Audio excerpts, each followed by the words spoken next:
Psalm chapter 107, verse 2 is where we're going to be today. Psalm chapter 107, verse 2. I'm going to read it from the New Living Translation, and then I'm going to read it from the New King James Translation. This is just going to be kind of our foundational text. You guys ready?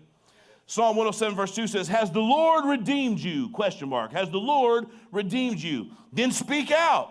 Tell others he has redeemed you from your enemies. Some of you may recognize it more in the New King James Translation. This is kind of the more famous one, Psalm 107:2. "Let the redeemed of the Lord say so, whom he has redeemed from the hand of the enemy." Let the redeemed of the Lord say so. Let's pray. Heavenly Father, we love you. We thank you for this moment. We thank you for this time. We thank you for your word, a lamp unto our feet, a light unto our path. And we ask you to let your word be exactly that to every part of our lives today. God, from our inner life, from our dialogue that we have with ourselves, with our mind and our heart and our emotions, God, and let that work its way out into the way we treat each other, God, the relationships we have, both close and far. Father, we thank you for your word, just being a part of all of it, and Jesus, you being in charge of all of it and being involved in every aspect of it today, Father.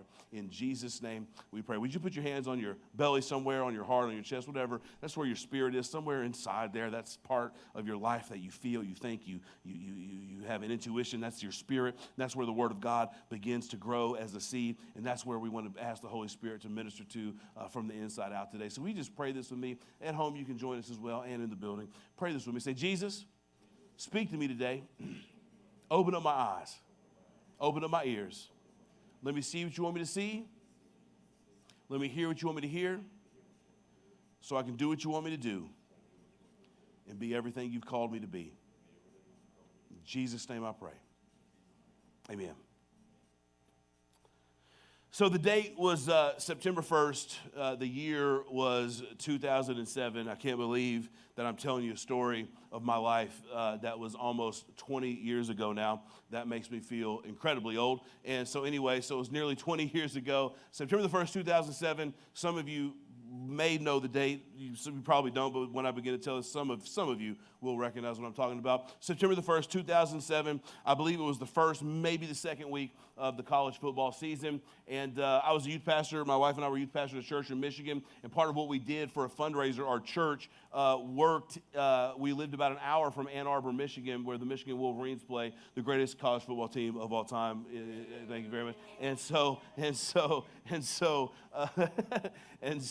what we did is we would work concessions there. And if you know anything about Ann Arbor, Michigan, and of course the rivalry between the Buckeyes and Michigan, they have two of the largest football stadiums in the world. And every single Saturday when they have a home game, they have a big jumbotron, and they say they have how many people they have in the stadium. And it's always 100,000 to 130,000 people in the stadium. It's unreal. It's really quite a scene. And we would serve hot dogs and brats and Coke to 100,000 people as a fundraiser for the church. We got a cut of that. And so anyway, we were there, and on September the 1st, 2007, the significant thing about that is that it was I believe it was the first game of the season, and as many college football teams do, they like to start out with a very small school, an easy win, rack up a couple of wins, and then before they start getting into a heavier schedule. And on September the 1st, 2007, I was in Ann Arbor, the Michigan Wolverines Stadium in Ann Arbor, and the Michigan Wolverines were playing what was supposed to be just basically a warm-up game for the season against a little bitty school from Kentucky by the name of Appalachian State, a Division III school, I believe, who had no business even playing the Wolverines. And then this amazing thing happened on September the 1st, 2007. I was in the stadium, and I remember it was the end of the game, and this little bitty Division III school, Appalachian State, beat the Michigan Wolverines in their very first complete upset. It was an amazing moment. And here's what was amazing about that. And it was really, it's one of the weirdest feelings I've ever felt in my life. Because at the end of the fourth quarter, as the clock ticked down, and it was obvious that there was no way the Wolverines were going to be able to pull this win out of me, the game was over. This was garbage time. I'm telling you, 115,000 people in the stands were dead silent. And it was a weird, I mean this, dead silent. You could hear the coach talking to the players. It was wild.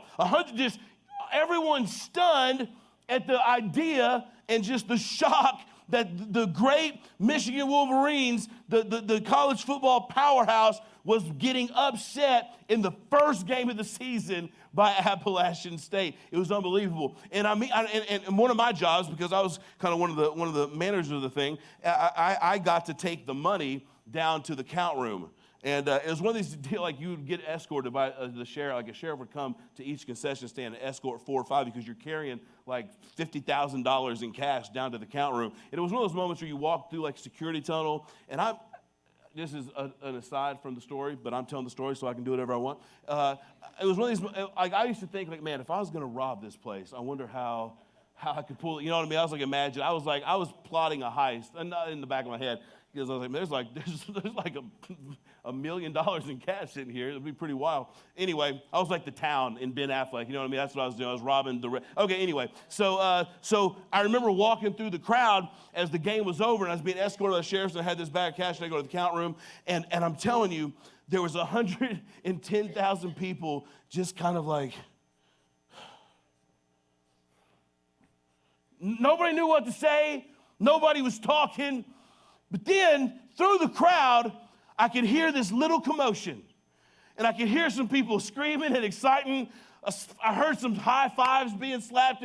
And there was a little, maybe through the crowd of thousands of gold, maize and blue Michigan Wolverine fans, there was like a dozen, maybe 24 people in green and white jerseys and shirts and hats. They were Appalachian State fans who had traveled up from Kentucky or wherever they were from to watch the game. And boy, they were high-fiving. They were having the time of their lives. And I said to the sheriff, I was like, you might want to escort them out of here because I don't think it's safe for those guys right now. You know, people are upset. And it was crazy and it was wild because here's the thing.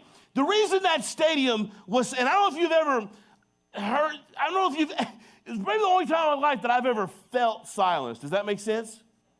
Like the silence was literally so deafening, you could feel the eeriness of that many people just with nothing to say, okay? And the reason they had nothing to say is because when you have gotten defeated, you don't have anything to say. Listen to me close, don't miss this. This is something one of my pastors says all the time. Pastor Rod Parsley says this: silence is the language of defeat. Let me say that again. Silence is the language of defeat. You don't have anything to say when you've gotten your butt handed to you. You don't have anything to say when the little guy, when the David overthrows and defeats the Goliath. You don't have anything to say when you've been defeated. Remember that movie Moneyball? Remember that movie Moneyball with Brad Pitt? There's a great scene where they're trying to turn the team around, and the Oakland A's have been defeated time and time and time again, and they've just gotten their butts handed to them again. And the manager, Brad Pitt, he's walking by the locker room, and he hears music playing, and he hears partying. You guys remember the scene? And he's like, what is that? And he goes, that's the locker room. And he goes to the locker room, and he sees his players, and they're all partying and high-fiving after they've just gotten beaten. And he grabs the Gatorade bottle or a baseball bat or something, throws it against the wall and gets everybody's attention. And he's like, what are you guys doing? And they all just look at him, and everything gets quiet, and he goes, that's what it sounds like when you lose. And he walks out, okay? So, what are you partying for? You just got embarrassed out here on the field, okay? Why? Silence is the language of defeat, okay? And the reason that the Bible instructs us, and the reason that you and I, as sons and daughters of God, cannot be silent, and the reason that you and I ought to use our voice, and that the Bible says, let the redeemed of the Lord say so, is this: because to be redeemed is to experience victory. To have been redeemed from darkness and brought into the kingdom of light means that we are living a life of victory and hope and grace and glory in Jesus Christ and in that redemption. Therefore, we cannot be silent because we have not been defeated. The redeemed cannot be silent because to be redeemed is to have been given the victory. Amen, somebody? The reason the worship team comes up and pokes and prods and encourages, the reason I'll come up and say, let's use our voice, let's lift our voice, is because I need you to understand, you need to understand that you are not a defeated, weak, little baby or whatever else you want. No, you are a child, you are a man or a woman of God, you are a son or a daughter of the King. Jesus has redeemed you with his precious blood. He gave his life for you and me. Therefore, we cannot be defeated. We have not been defeated. Therefore, silence cannot be our language. Because silence is the language of defeat. Amen? Silence is the language of defeat. This Psalm chapter 107 is so powerful because it describes 4 different areas of our lives where God has redeemed us from. And I'm not going to read some of the scriptures. The scriptures will be on the screen. If you can follow along with me there, Evan. I'm going to read these quickly and go over these. He begins to describe different places that Jesus has given us victory because he's redeemed us from. Verse 4, Psalm 107:4, just hang with me real quick here. It says, some wandered in the wilderness, lost and homeless. Lord, help, they cried in their trouble, and he rescued them from their distress. Has anyone ever felt lost and wandering around in life and found Jesus there to give you direction? Amen, somebody? Well, if you have, you've been redeemed from that. We have victory over that. The second area is bondage. He's redeemed us from bondage. Verse 10 says, some sat in darkness and deepest gloom, imprisoned in iron chains of misery. Verse 13 says, Lord, help, they cried in their trouble, and he saved them from their distress. He led them from the darkness and deepest gloom. He snapped their chains. Has anyone experienced chains of bondage come off of your life? You know what? That's because of redemption. That means that Jesus has redeemed you. We've been given victory over that. The third area, verse 20, says he sent out his word and healed them, those that cried out to the Lord. He's delivered us from being lost and wandering, and he's delivered us from our chains and our bondage, and he has delivered us and redeemed us from sickness. Amen, somebody? The fourth area, he said this in verses 26 through 29, says their ships were tossed to the heavens and plunged again to the depths. The sailors cringed in terror. They reeled and staggered like drunkards and were at their wits' end. They were at their wits' end. Lord, help, they cried in their trouble, and he saved them from their distress. He calmed the storm to a whisper and stilled the waves. Has anyone ever felt like you were about to pull your hair out, didn't know which way to turn, didn't know what to do, and felt like the waves of life and the storms of life were just tossing you to and fro, and all of a sudden you cried out to God and felt his peace and felt the waves, come on somebody, felt the waves calm down. All of a sudden you looked where you couldn't see through the darkness before, and there was a glimmer of hope. There was a shore for you to get to. There was a place for you to anchor. That's redemption. If you've experienced 1, 2, or like most of us, for sure like me, if we're honest, all 4 of those areas of redemption in your life, I want to tell you something. You have something to say. If you've been redeemed from any of those things, you have a sound to make with your voice and in your life. Amen? And listen to me very close. Singing, worship, praise, listen, that is not just some filler time to get you all hyped up before the word comes. Okay? And some people might think, well, we do that to prepare our hearts and to get our hearts open to the Word of God. Yes, but that's really not the point. That's really not the purpose. That's more of a byproduct of what happens when we spend time in worship. It does soften our hearts, and it does open up our hearts and our minds and our spirits to receive God's Word. But really what we're really doing, see, the Bible says, I said this earlier, the Bible says in Psalm 22, verse 3, that he inhabits the praises of his people. Listen, he inhabits the praises of his people. Doesn't say he inhabits the positive thoughts. Doesn't say he inhabits the good intentions. Doesn't say he inhabits the silent agreement. No, he inhabits the praises of his people. He inhabits the words that are expressed outwardly to heaven to him. That's something he inhabits. Amen, somebody. And so what we want to do when we come together and we worship and we sing and we talk about to our God, we lift up our voice or King of Glory or whatever else we're singing. What we are doing is we are creating the very atmosphere where God himself has promised, in that place I will inhabit. If you want to find out where God lives, he lives in the praises of you and I. Amen? And what we are doing, we want to create an atmosphere when we come together for God's presence to live. Amen? Well, listen, that's not going to happen if we are all just silently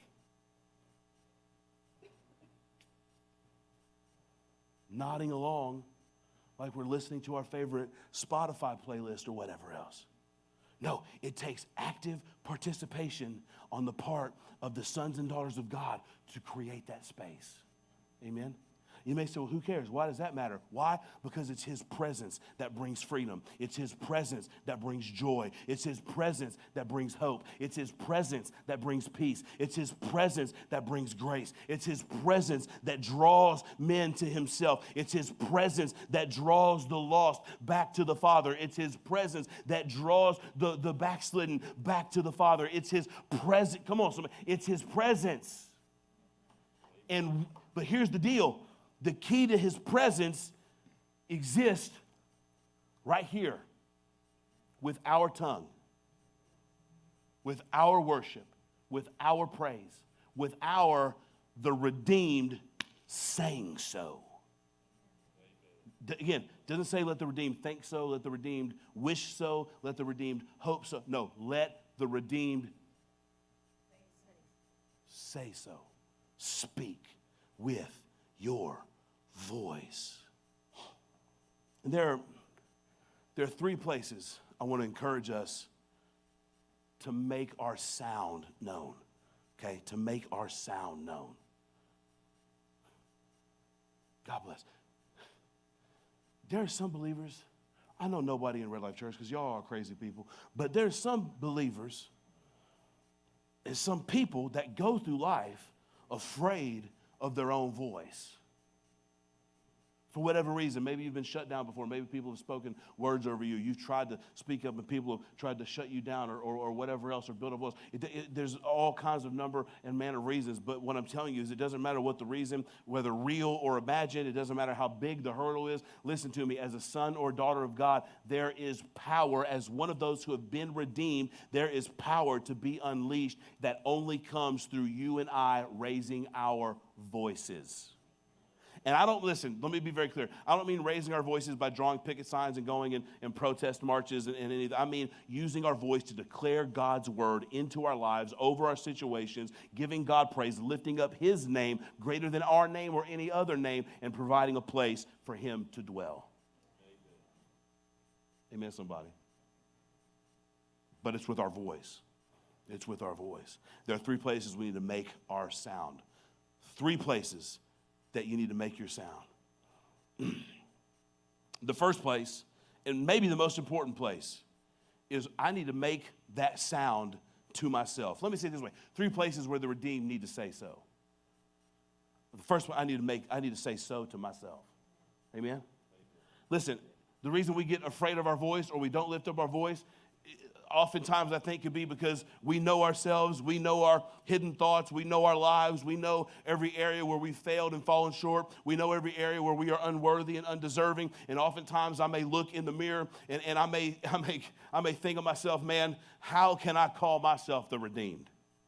I mean, I certainly wasn't acting like the redeemed last week. I certainly didn't act like I was redeemed with my wife and kids this week. I certainly didn't act like I was redeemed with that person in the grocery store or whatever else. I certainly didn't act like the redeemed when I was getting tempted to search a bunch of nonsense on the internet or whatever. I wasn't acting like, all those things. But here's the reality. You are still redeemed. Jesus' blood is bigger than any of our shortcomings, any of our failures, any of our mistakes. And if we have received that, we need to say so over our lives. I need to look at my life and go, and this is what it says. He says, let the redeemed of the Lord say so. So when the moment comes for me to begin to use my voice, These thoughts and my thoughts may go to, well, I'm not really the redeemed. That's for somebody else. And I'm not that. I mean, I can't speak up. I can't lift my hands. I can't worship. I can't sing along with the worship moment. I can't create that place. That's not for me because this and this and this and this and this. And the Bible says, let the redeemed say, so? So? Well, I failed 15 times this week. So?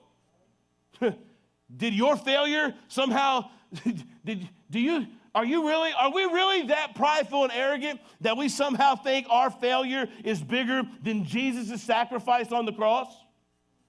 Do you really think you can out-sin the blood of Jesus and the love that he showed for you and me on Calvary? Do you really think your sin is so egregious that Jesus is like, oh, no, friend, it doesn't matter. That's why we can look at ourselves first and say so.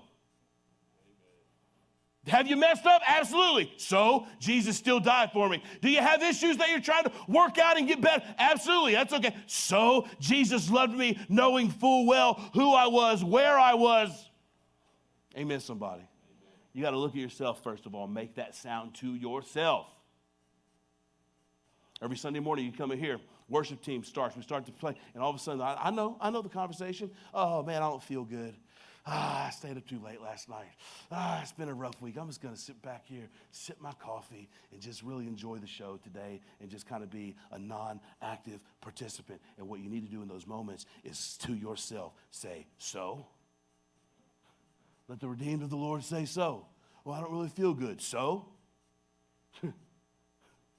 Because you don't feel good, somehow God is not worthy of his glory? Well, I kind of had a rough week this week, and I just kind of want to, so? You think nobody else here who's worshiping and going after God's presence, you think none of them had a rough week either? So? Does my circumstance change who God is and his promises and what he's doing in my life? No, it does not. Therefore, so, I'm still the redeemed of the Lord.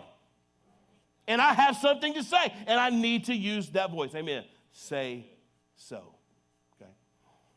The second place that we need to make our voice heard after we are making our sound and saying so to ourselves is we need to say so to everybody else. We need to say so to everybody else. We need to let everyone, okay, this goes two ways. Number one, there might be people, do you know how many people stay home from church every Sunday morning because of what someone else thinks about them?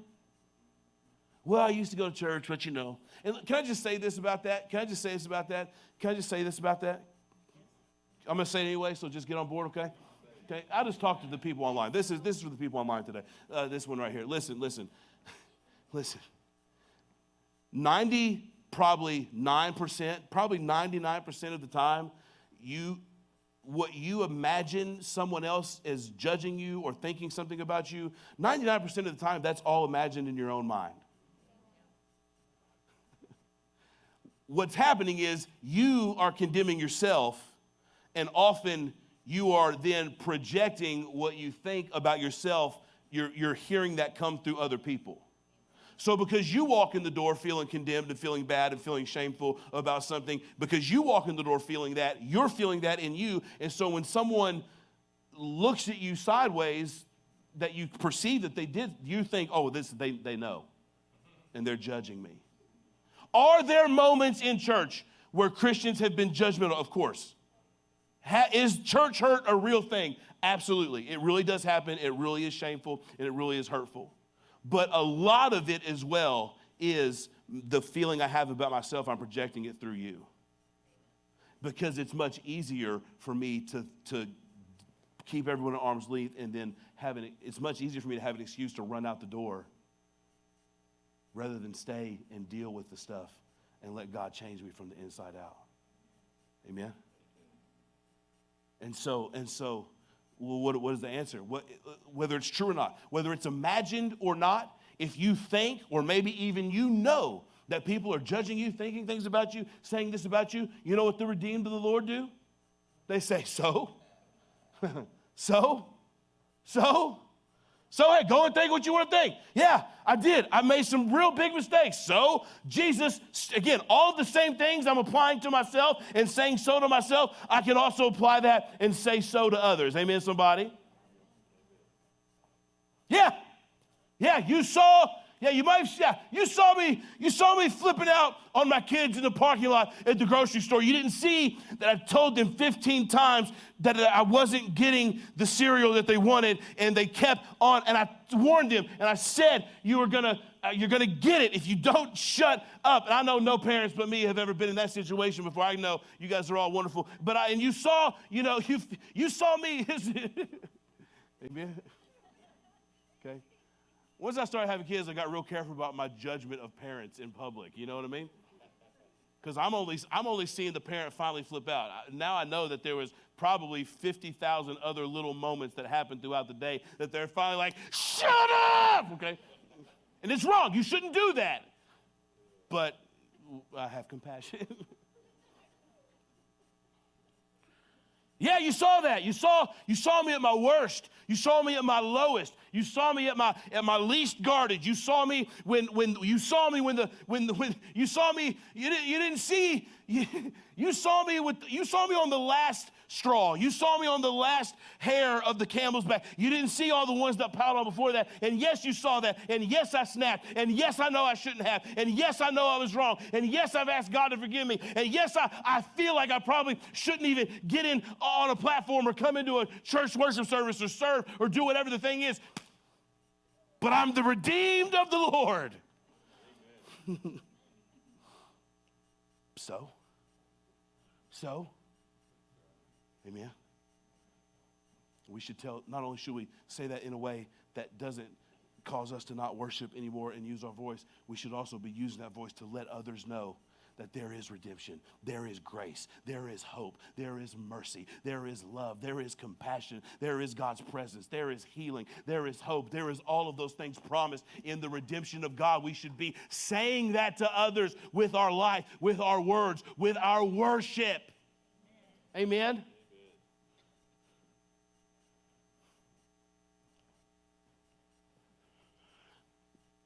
I think we ought to ask ourselves sometimes to take a step back, especially when it comes to our worship, and ask ourselves, if someone didn't know anything about God at all, didn't know anything about the Bible, didn't know anything about Jesus, didn't know anything about my life, what picture of Jesus would they get if the only thing they ever saw was how I worshiped? Would they think, it's just no big deal, it's really casual, it's like whatever? Or would they see the way you worship and think, I don't know anything about this, but he must be so unbelievably amazing, or else why would you sing like that? Why would you cry like that? Why would you shout like that? Why would you worship like that? Amen, somebody? I think that's a fair question to ask. What picture am I painting of the Father with my worship? Is he worth my time? Is he worth my energy? Has he done anything to be worthy of my effort or worthy of my life? Or would the picture be, well, he's just no big deal. It's just real, And hear me, we are a place of freedom and encouragement. I am not here to tell you, boy, you better shout, you better run these aisles, you better get crazy. But what I am telling you is if you're not expressive, some people aren't expressive, okay? Some people are too expressive. Okay? So you think I'm yelling, I'm just talking. I told you this before. I order McDonald's like this, okay? Give me a Big Mac. Woo! Amen. Somebody. No, it may not be that extreme. That would be crazy, though. That would be a little too much. Okay, but yeah, I get excited. Okay, so I'm pretty expressive. Some of you aren't that expressive. Okay, all right. Some of you aren't. That's fine. I'm not trying to tell you to fake it and do something that's not natural to you. What I'm trying to, but here's the test. Here's the test. Okay. We're all into different things. I'm going to use sports as an example because it's one of the easiest things. But you may be excited about, I don't know, ribbon on sale at Hobby Lobby. I don't know what gets you going. Okay, I don't know. These are all different things for different people. I remember one time I was at B-Dubs. I wasn't there to watch the game. We were there eating, but there was another college football game Saturday afternoon. And it was a real tight game. I think it was Michigan State, actually. It was a real tight game. It was a rivalry game. And I don't even remember who won. I just remember it was down to the wire. And I remember when the clock ran out, and whatever team won, there was a bunch of people in there cheering for that team. And I mean, I didn't even care really at the time. Maybe it was Michigan State, because I would have cared about Michigan. But it was I can't remember. I just remember I didn't really care. But I remember I got caught up in the moment of the game. And I remember I was standing up. I wasn't even there watching. I was just there eating. And I was standing up. I was high-fiving strangers. I swear to God, I think I hugged somebody I didn't even know. I kissed a baby. I don't know. It got real crazy. And I didn't kiss a baby. But I mean, because we got excited. Okay? So my thing is this. If you're a quiet, non-expressive, to yourself person, that's fine. But if you can get excited about anything at all, whether it's a football game, whether it's half-price ribbon at Hobby Lobby, whether it's a buy one, get one free Big Mac at McDonald's, whatever gets you going, if that other thing will get you expressive, if you'll high-five and shout over something else, and you can't do it about your Redeemer, then it's not that you're not expressive, because we've just seen that you can be expressive. The problem, you just haven't seen him in his glory yet. Amen, somebody. If I give you a check for $1 million, don't cash it. But if it was good, you can cash it 2 weeks from now. No, I'm going to post-date this. If I gave you a check for $1 million and it was good and you could cash it, if you would receive that and go, oh, thank you so much for that, that's fine. I think it might be a little weird, but if you'd be like, oh, thank you so much. If that's you, if that's just you, that's fine. But if I give you a check for $1 million and you go, whoa! You start dancing, you start two-stepping, or whatever, You start doing that. And you can't do anything close to that for the Lord, then it's not an expression issue and a personality issue. It's a value issue. And you're placing more value on something than the other thing. Amen, somebody. So I need to make that sound, whether I feel like it or not. Do you know you don't have to feel it to do it? Okay, I'm trying to get you out of here in 5 or 10 minutes, and you're all making me have to explain things. That's fine. You don't have to feel it. See, some of our problem is we wait till we feel it to do it. And if I'm waiting to feel it before I do it, I'll probably never do it, because the Bible says that we walk by faith and not by sight. Amen? I remember one of the transformative moments I had with the Lord early when I was probably maybe 19 or 20. And I was in a church service a lot like this, and the people were, it was expressive and just, freedom of worship. And I just remember, for whatever reason that day, I don't know if I was sick, I don't know if I just had a cold or what, I just didn't feel it. And I was just kind of sitting there, and I just felt the Holy Spirit beginning to nudge my heart, be like, what's wrong with you? Because I was usually, again, I'm very expressive. I'm usually up front. If there's a moment to go up front, I'm up front. I'm doing it, right? And so I remember the Holy Spirit being like, what's the matter with you? Why aren't you worshiping? I just remember, I'm just having, it's not an audible voice. It's just that inward conversation you have with the Lord. And I just remember saying, I just don't feel like it. I just don't feel good. I'll never forget the Holy Spirit just in my spirit, I felt like in my spirit spoke to me and said, man, your praise shows me your level of faith, right? If I'm waiting, if I only praise expressively, if I only get after it whenever I'm feeling it, well, then I'm not even walking by faith in that moment. I'm just caught up in the atmosphere of the room and what someone else has done with their faith. Amen? But I believe you and I are to have a type of faith that doesn't just reflect whatever the temperature of the room is. You and I should have a faith that is a thermostat and sets the temperature of the room. Says, you know what, that should be our word. It doesn't matter. Doesn't matter if nobody else wants to or not. We're going to get out. We're going to create a place for God's presence to inhabit. Amen, somebody?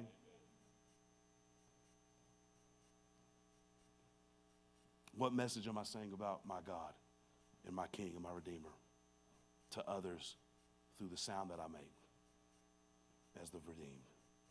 That's a place to make our sound. Make our sound to ourselves, make our sounds to others, and the other place that you are making a sound to is to the enemy. Okay? Psalm chapter 8, verse 2. Put that up there for me. You got it? We got that in? Did I put that in? I'm sorry, I didn't put it in. Psalm chapter 8, verse 2 says this. It says, he has ordained praise from the mouths of infants and babes to silence the enemy. To silence the enemy.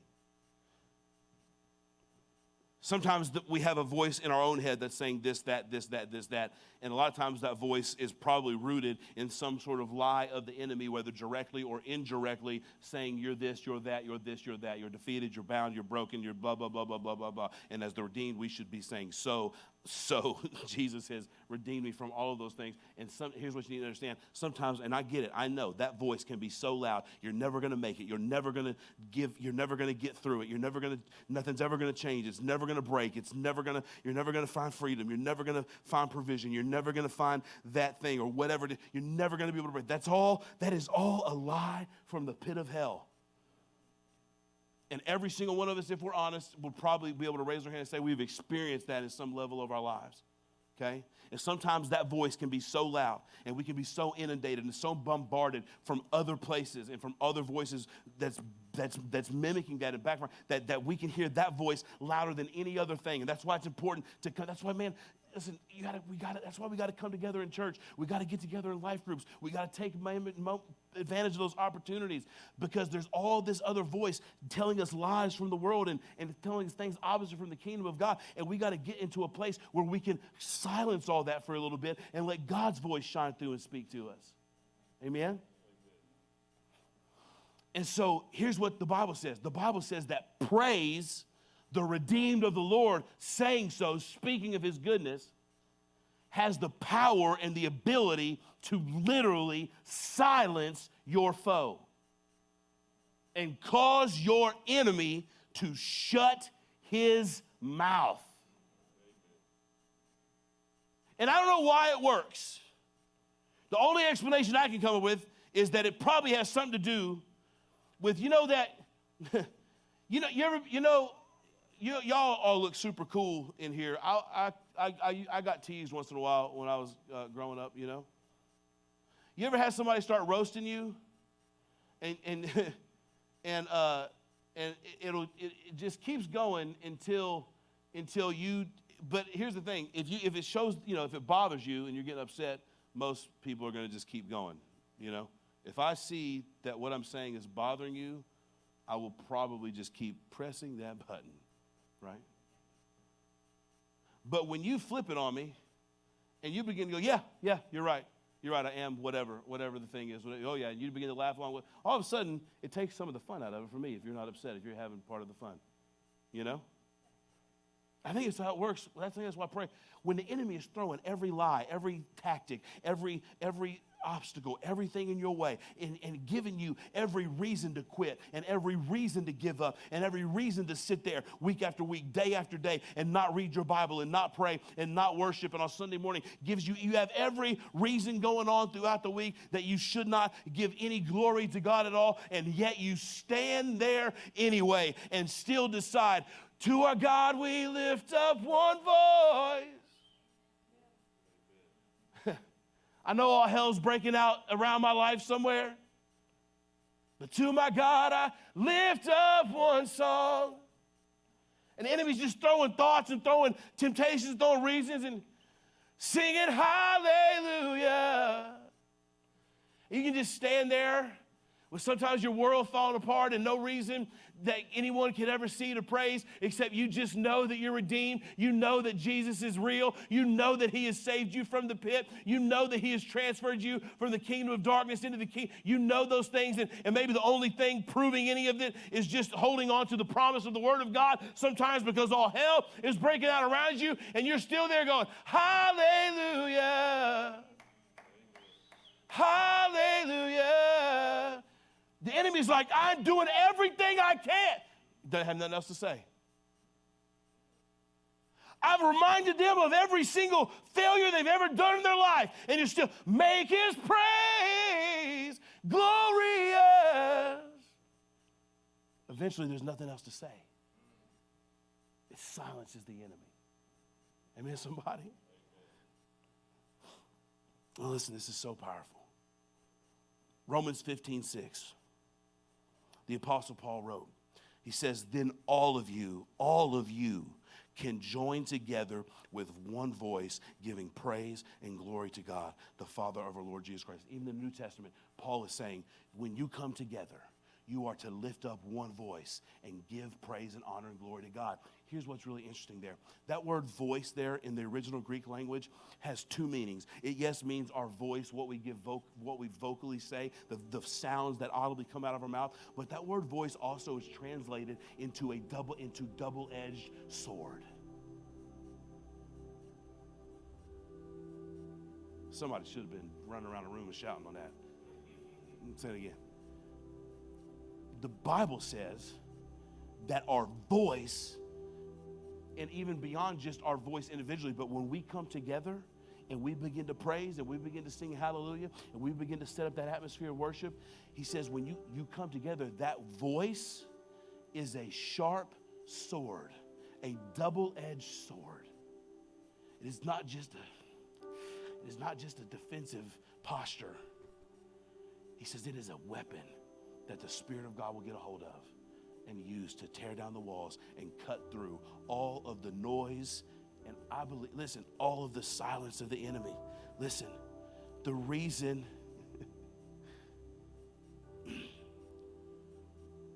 darkness fights to keep the redeemed silent because what you say can slice right through it.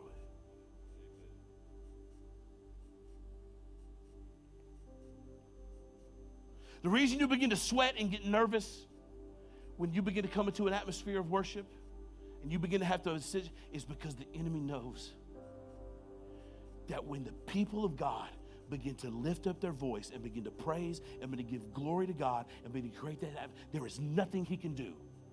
There's not a weapon that can stand against. He is completely silenced, and that voice slices through the lie of the enemy.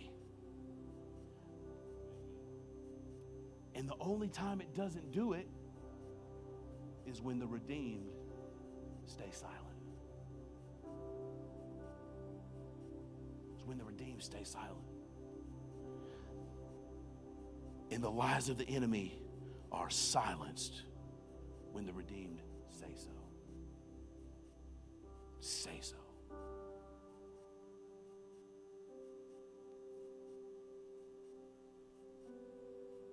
What does this have to do with living a redeemed life?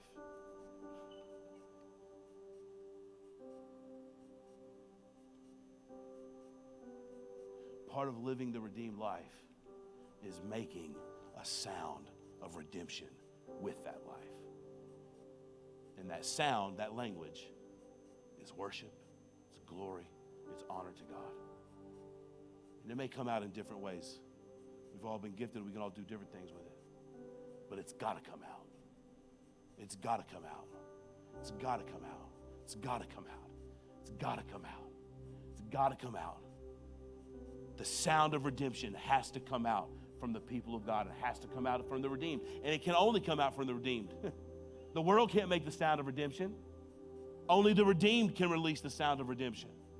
Amen, somebody?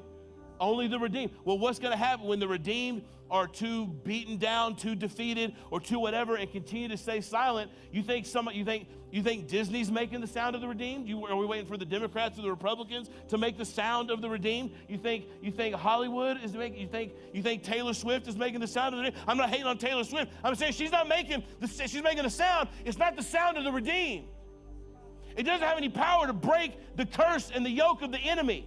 That only exists with you and me. And let me say this very clearly. Do not miss this. You can stand with me if you want for a moment, because we're about to end this time. Why don't you do that? And that'll help me to know that we need to end. Because I can talk about this all day.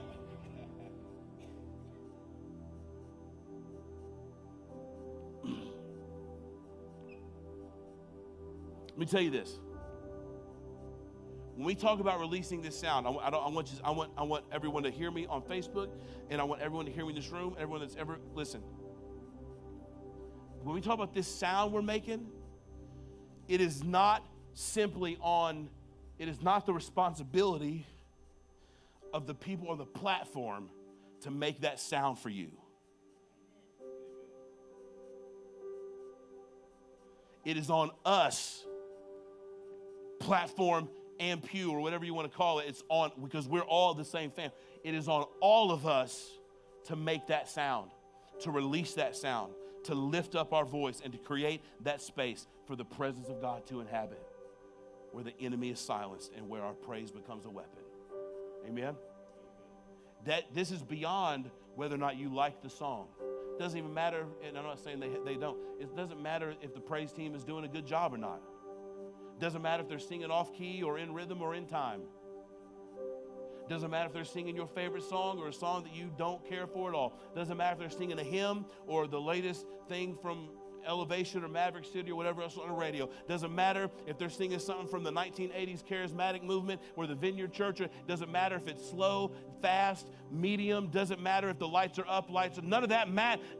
That's just the vehicle by which we make our sound, but that's not really the sound. The sound is the glory that we give to God. And that comes, it doesn't matter if I'm singing Amazing Grace out of a redback hymnal, or whether I'm reciting words off of a screen that I hear on the radio on a regular basis. It doesn't matter if it's screaming guitars or choir music. It doesn't matter if we all make that sound. Amen, somebody? We have got to make that sound. We've got to make that sound, because there are really people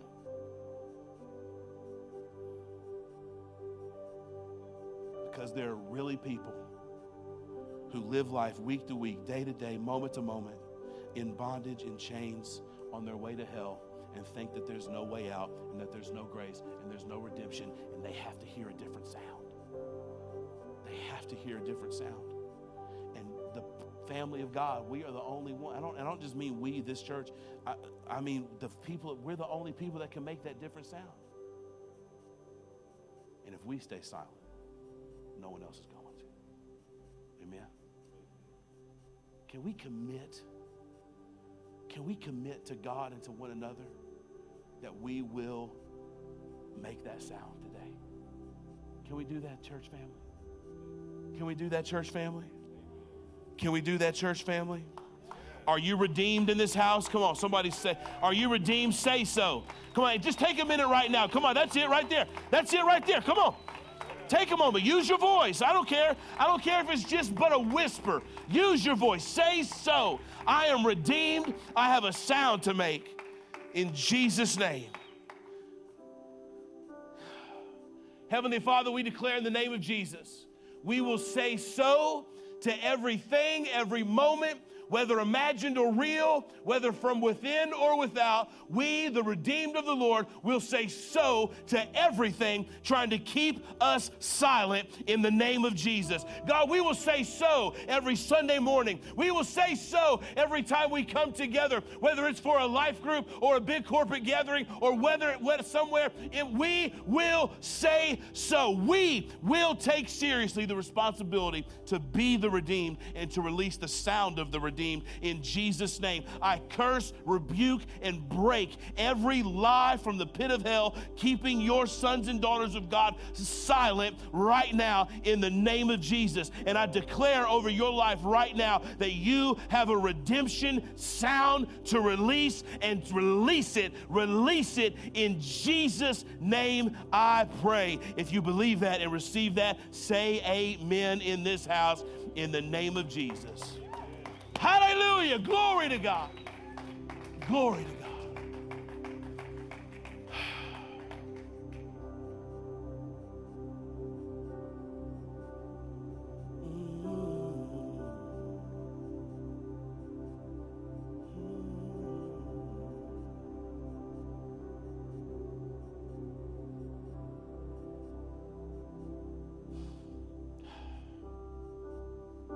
If you're in this place this morning and you know the enemy